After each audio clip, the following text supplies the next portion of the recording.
Welcome everybody to a new episode of the Workbench Conversations. My guest today is Dr. Alaaudin Alfar.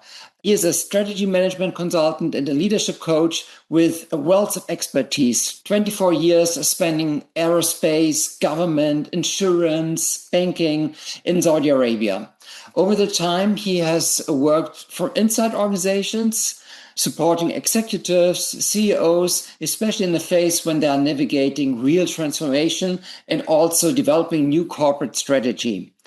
He has also been a management trainer since 2011, which finally is also the year when we founded Ento Santos, and he is the author of the book Mastering the Game of Serving Companies, a book that really reframes how we as leaders think about competition, about strategy, about how to achieve really long-term success.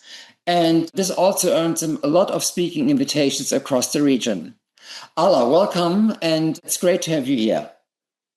Thank you very much, Ricardo. I really appreciate that. Yeah. Great. It's nice to be here with you.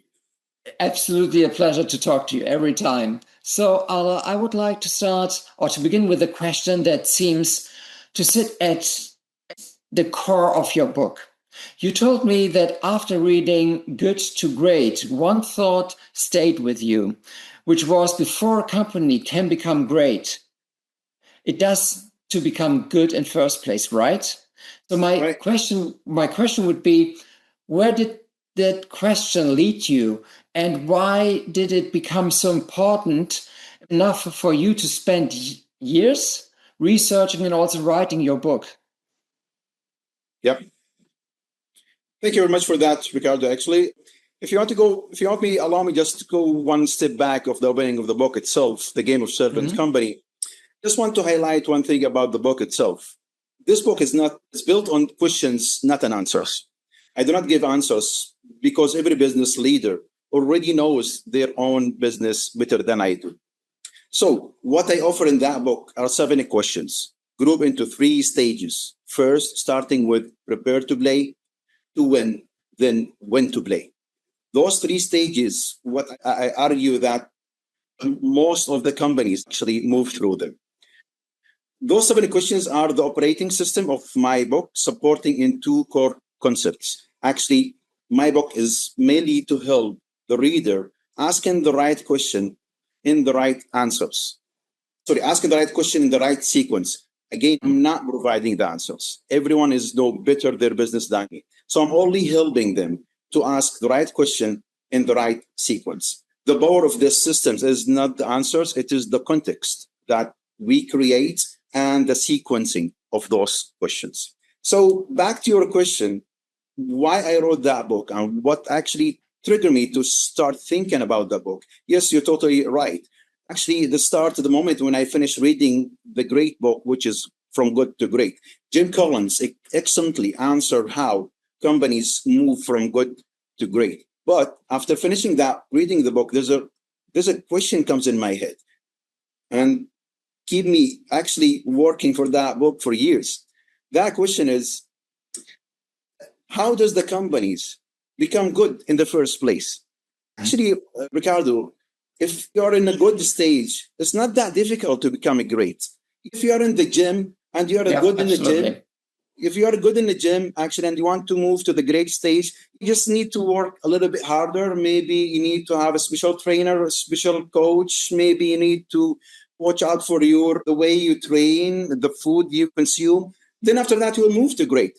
But how can I make you move from a habit that's sitting at home, eating pizza, doing nothing, and ask you to leave the coach that you sit there every day and go to the gym? That's actually the question. Yeah. So being from good to move to the great, it's not the hardest one. The hardest move actually is escaping the stagnation. The point where a company or leader is searching for what to do and why they do it. So the question becomes years of work. This question becomes the year of work, actually, what makes the company good from the beginning. And it talks me like the whole book is really about how to answer this question, moving from stagnation to good to great. Yeah. There's one particular point in your book which really grabbed my interest from the very beginning when I started reading it. And Before we go into the three phases, which I would love to explore with you more in detail, there was this one statement that stayed with me. And the statement is about that we shouldn't think of business anymore as war. Over the years, we all believed in this traditional language, especially if you're a little bit older than I am, in this traditional language of competition, defeating your rivals and winning market share. And this has taken, when I understand you, us into the wrong direction. I would like to understand a little bit more about this idea behind language, that moving away from this traditional language. Actually, you hit the right thing. Actually, when you refer to it as a language, the issue is with the terminologies that we are using, Ricardo. So this book is not what I want to say. That I'm not trying to deliver another strategy book. It is an invitation actually to rewire how we think about business and to reframe the destructive metaphors that we have been using for decades, which is business as a war. We need to fight. Actually, Ricardo, let me put it that way. If I tell you that, if you listen to the metaphors of war, so that means automatically, if you want to win, what do you need to do? You need to kill the others. Automatically, by default. So that's why the issue, or why the business right now is not achieving the good successful rate worldwide. It's not because leaders actually don't know what they are doing, or the market they need their solutions. Most likely it's because the mindset that we adopt in our head, business as a word. And actually, this book is an invitation as well to see the business and companies through their original, authentic lenses. I'm fighting within that book. I'm fighting some of the destructive terminologies used on a daily basis: competition, rivals, out competing. I'm replacing those actually words with contribution in replacement of competition, other players in replacing of the rivals, outserving in replacement of out competing. Business is not zero-sum game. Business is not a war game. It is a servant game. So, absolutely. And the wider your company is serving, for example, customers, employee, partners, shareholders, society, even government, the more you add, the better. The more critical your company becomes in the market. So that's what I call it, a true sustainability. True sustainability, actually, companies are not sustainable because of what they have. The cash in the bank, the product line, the market share, as no one has a market share as Nokia at that time, yet they vanish. The true sustainability becomes of what they give, is not by what they have. So again, the true sustainability here is defined by how widely your company is serving, not how it accumulates. This is the mind shifting, actually. This is the mind shift of how we supposed to perceive business nowadays. Ala, and what I also like is not just that you are replacing traditional language, also with the thinking of a certain company, but you're also, to me, taking the concept, the well-established concept of the servant leader today, which is a more modern understanding of how you should act as a leader. You're taking this to a new level in terms of doing a shift towards a certain company. What have you experienced when companies really are able to move from servant leadership to servant companies, in terms of what are they able to achieve? What happens with such a company? How do they operate? Thank you for that question, and I really like it. Servant leadership versus the servant company. Let me put it that way: servant leadership, or servant leaders, and the servant company are the connection between the engine and the engineers. So the servant leader actually are the engineers, and the servant company are the engine itself. So it's like the coin find its other face. You cannot apply the servant concept without having both the engine and the engineer, without having both the servant leadership and the servant company. For example, servant leaders who working in a company that adopt business as a war mindset. He cannot do much. He cannot do much in that company, actually, because he's not going to fight against the structure, the organization structure. He's going to fight against the mindset, the culture, the value within this organization. And similarly, you cannot build a servant company with the leaders in it that play to fight. They adopt the mindset of game as a war. They are there to fight, not to serve, to compete, not to collaborate. So, in fact, in order to fulfill the servant concept, yes, I need the engine and engineers. I need the servant leaders within the servant company. So the servant company does not win by defeating others. It wins by outserving them better. Great, thank you for taking us into that world. And one very important element of your world is also the structure that you introduced also at the beginning of this interview, the structure of the 3 stages, or the 3 stages that a company can be in. So the one was prepare to play, the second one play to win, and then win to play, right? Perhaps you can take us through the single stages, and why don't we just start with prepare to play and what signifies, what stands for prepare to play? That's a very good question as well. Actually, I made them 3 stages, and each stages consists of number of those 7 questions. As I told you, the book consists of 7 questions written to deliver the concept of asking the right question in the right sequence. So those 3 stages and those 7 questions, all of them, what I call it within our work frame, I call it way to win framework. Prepare to play. You cannot go to the market directly without finding which game you want to play. So prepare to play is finding which game worth playing, starting with the first question, number 1, which is which game you want to play. At that question, actually, you need to define what business you want to enter. A multi of sub-questions inside of that chapters. Here we're going to discuss the attractiveness of that markets, what are the drivers to enter that game, what are the trends, and so on.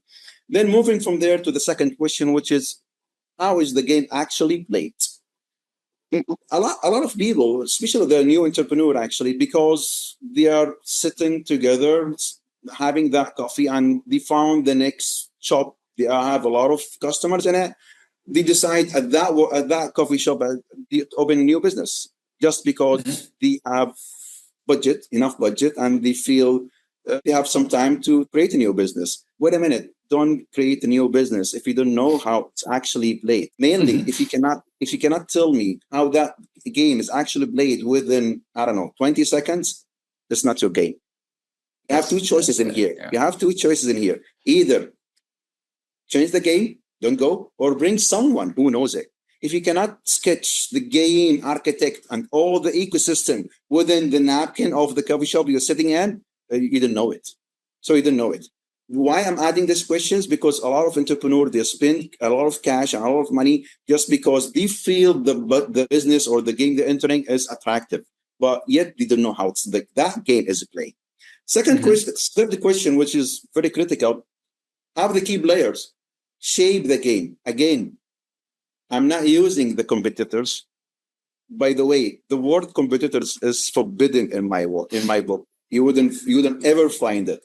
The replacement of competitors, which is the key player or other players, because no one starts any business just to compete others.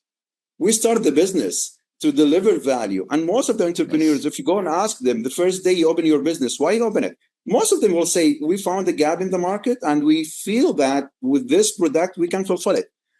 Yet somehow during that journey, they changed the mindset to be more of business as a word, start to compete and adopt the new terminologies, competition, and so on. So back to the third question, how the key players shape the game. I need to know, first of all, I need to know who are those key players for many reasons. Number 1, to learn from them. We respect their years in the market and they know better and they fail a lot. So they have a lot of experience. We need to learn from their experience. Second, why do I need to know them? To avoid playing the same way they are playing. Don't do the same move as they are doing. Otherwise, you will lose. They are good in that. Then after that as well, I need to analyze what they are doing and what they are not doing. By analyzing this, what they're really doing and what they are good at and what they are not doing and forgetting or missing, between those 2 answers, I might find my crack in that market.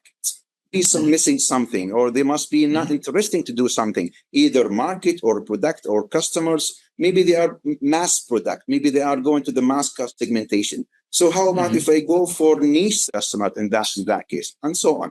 Moving from the third question, how the key player is shaping the game. And by the way, the key player, he's the one who set the rules of the game. So I need to learn those rules because I'm just a new entrance to that market. Fourth question, which is, and I call it $100 billion question, which is why you want to play that game. If that question, by the way, took me 12 months to find the answer. 12 months writing that question only itself. And the answer was pretty easy. Why you want to play that game? Why you want to play that game, actually? Usually what I call it, to play a good game for those people. Right. Then I need to define who are those. Playing for whom? Then once you are playing for whom, you will go and ask them, what's winning definition for you? If I do what means winning for you? So for example, here in Saudi Arabia, one of the issue actually within the insurance industry, the police traffic, they're suffering from is whenever we have an accident in the street itself, usually the cars actually do wait in the middle of the road and make huge actually traffic jam in it. So how about if I'm an insurance company, how about if I want the police traffic to win from my existence by simply asking what winning means from them?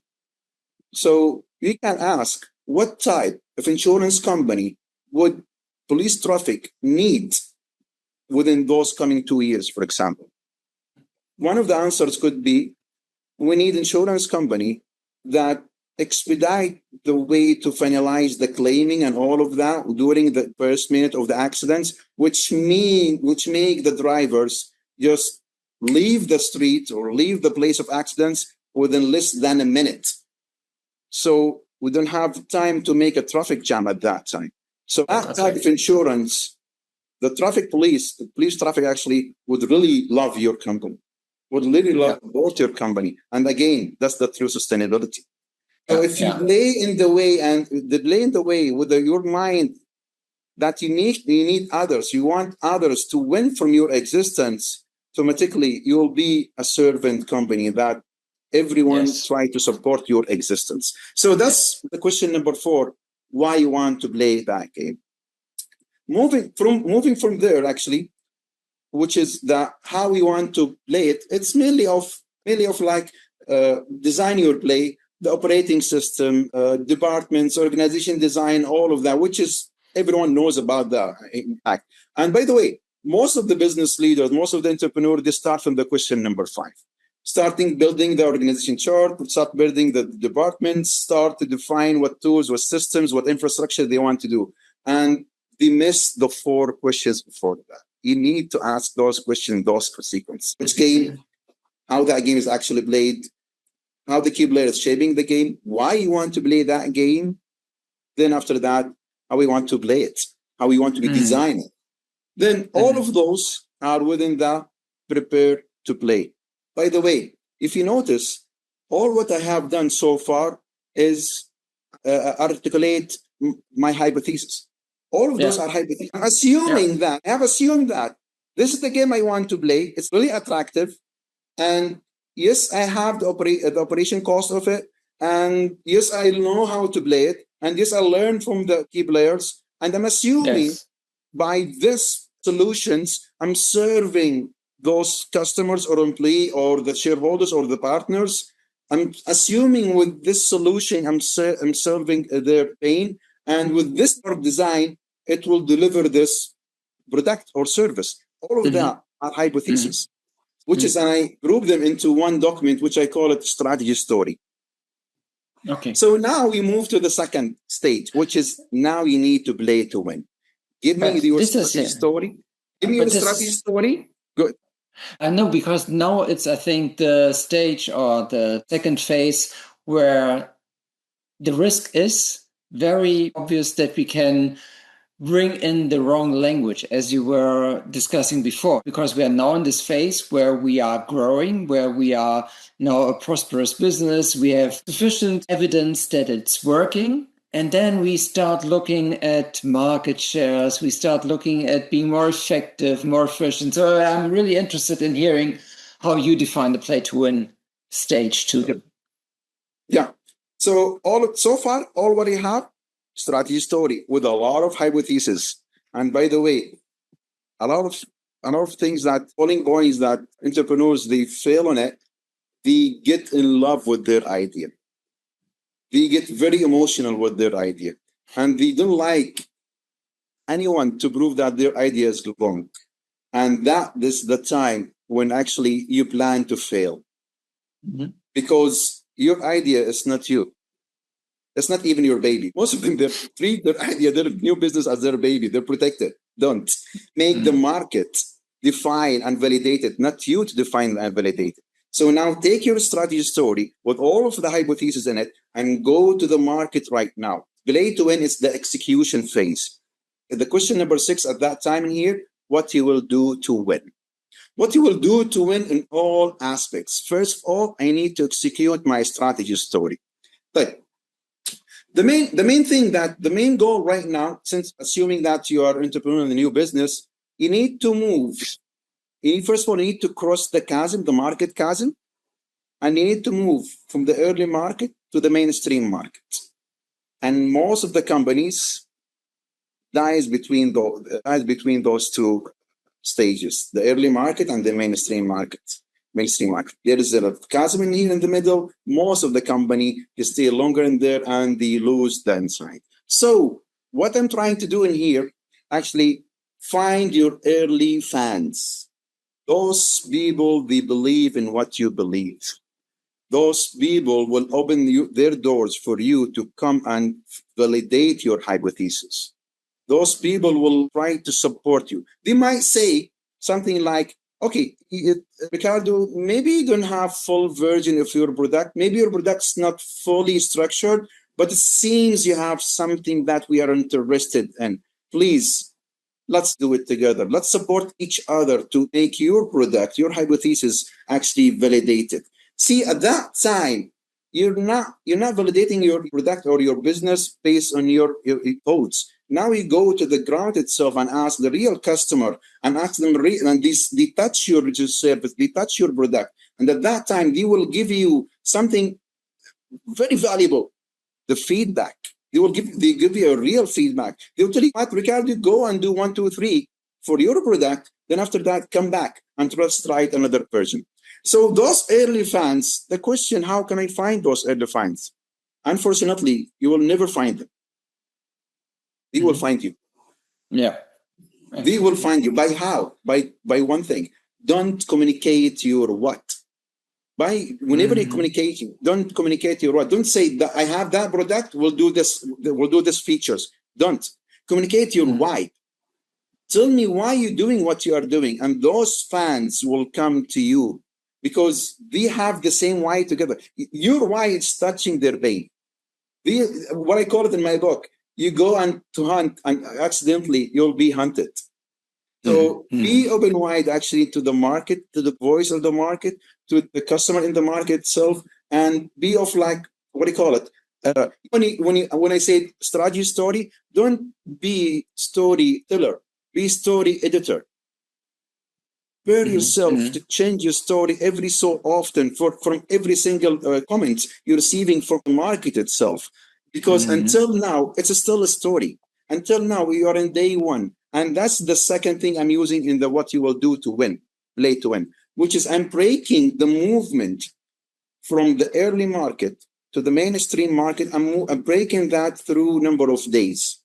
I'm using the metaphors of days as phases, if you want to call it. Day 1, which will take you couple of weeks, not long, and supposed to be zero cost. You're just going to the market with your hypothesis documents, you don't have product yet, and try to discuss with the people in the street. Tell them that it seems that you have this pain. If yes, would that product solve your pain or not? Try to get early feedback from them. It's more like a discussion in there. Leave your office and go to the street, go to the market itself and speak with the people. They will tell you something you will never ever find in your analysis. Even in that data mining, you will never find it. So the first day is, I want to call it entry day. After that, you come back to your office, do some adjustments to your product. At that time, give me something similar to the MVP. Something I can't really touch it. It's something I can play with it and go to the market again in the second day.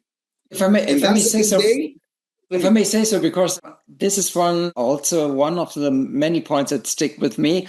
I even believe that we should make it a duty of every employee to go to their customers at least once a year, spend a day with your customers. There are not so many who are doing this. You are laughing, but I noticed from American companies, I noticed from, let's say, startups, many startups do this, but when we are in a typical corporate organization with a lot of heritage, I don't know, I have this feeling that people forget about it, putting yourself in the shoes of your fans, as you said. They forget about it because that's another thing, by the way, which is at the third stage when to play. I will come to it, but because of the way we design our company, and I will come to that, we need two different chambers. We need two different chambers to run this servant company, and I will come to that when we move to the third stage. All right.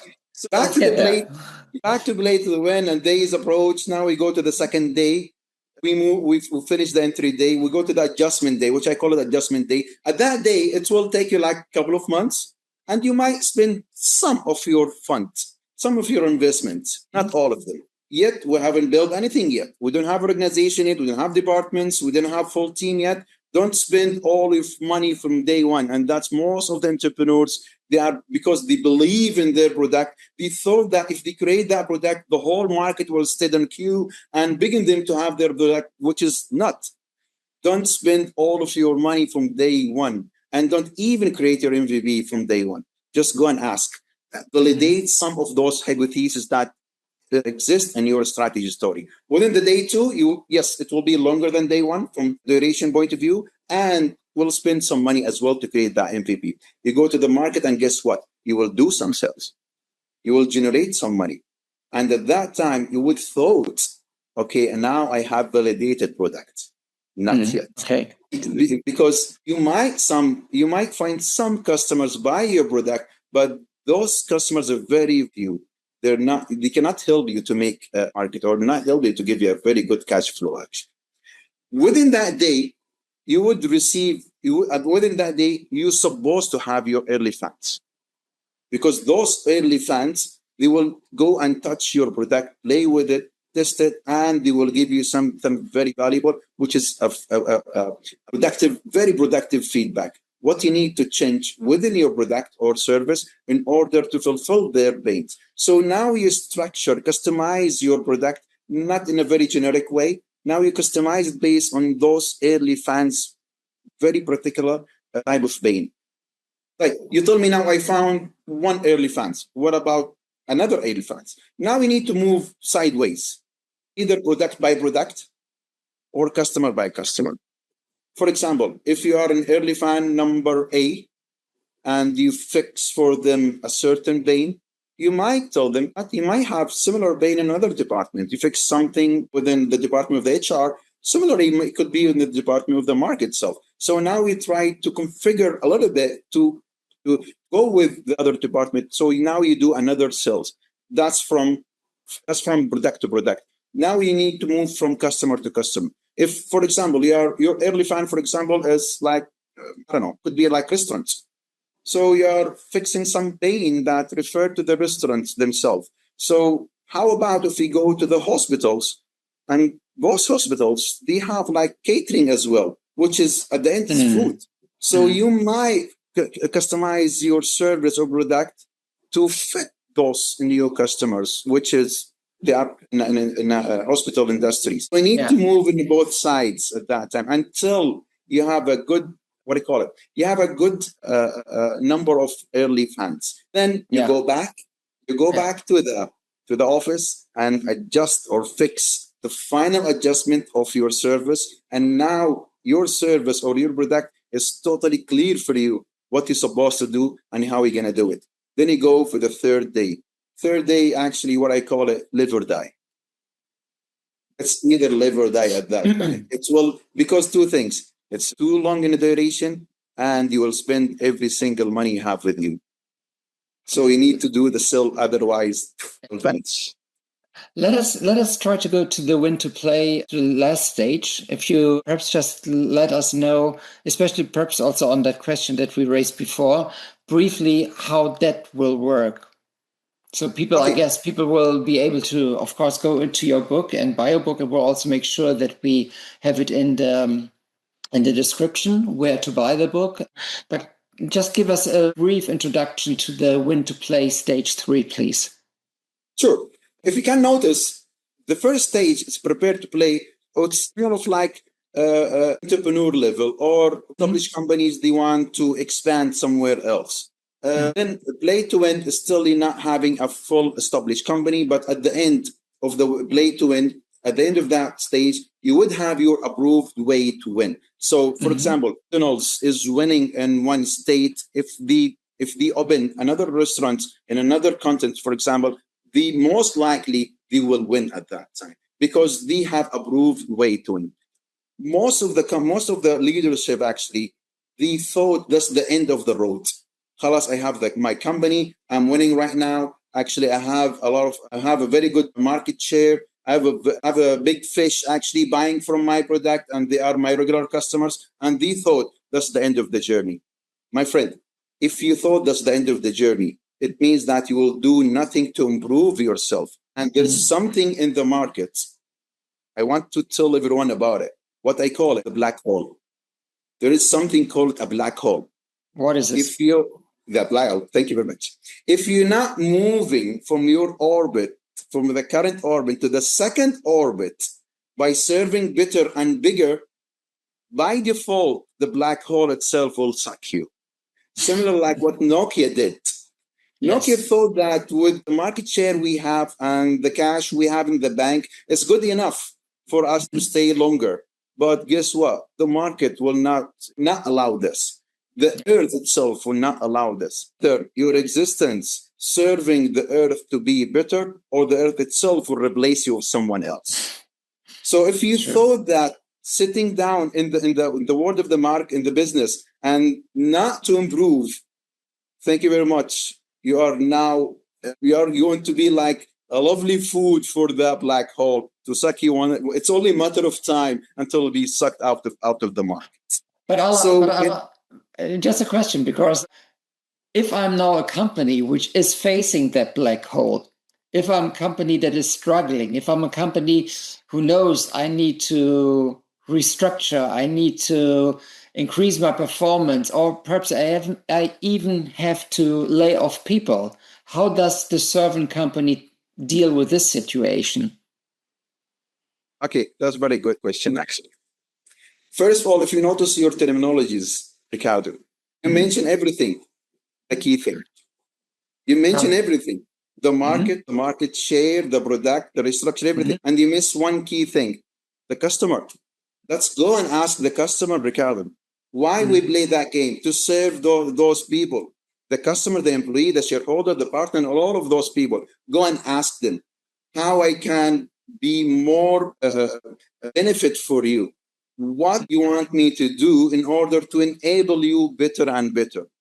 Like the example of the police traffic. Go and ask them, what type of police company you want me to be?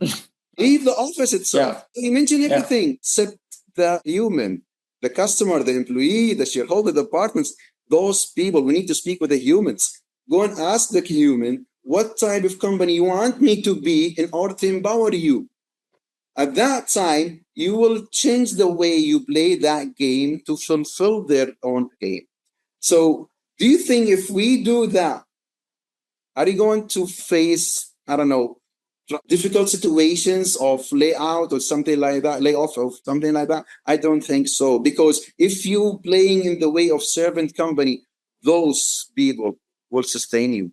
will help you for not having this. I told you before, and I'm telling you that again. Can we imagine if tomorrow wake up tomorrow and we don't, I don't know, Google and Apple companies vanish from the earth?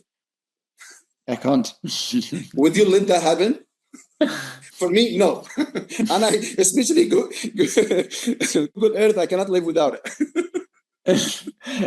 Definitely also not with the other companies. Well, I couldn't. Again, it's a matter of mindset.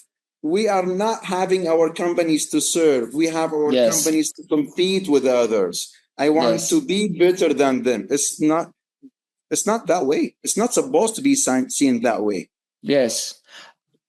Very good point. And I think also the examples bring it really to the clarity that it needs to be a servant company, what it means to be a servant company. As we are closing, I would like to make this perhaps a little bit more practical for people who are listening at the moment to you.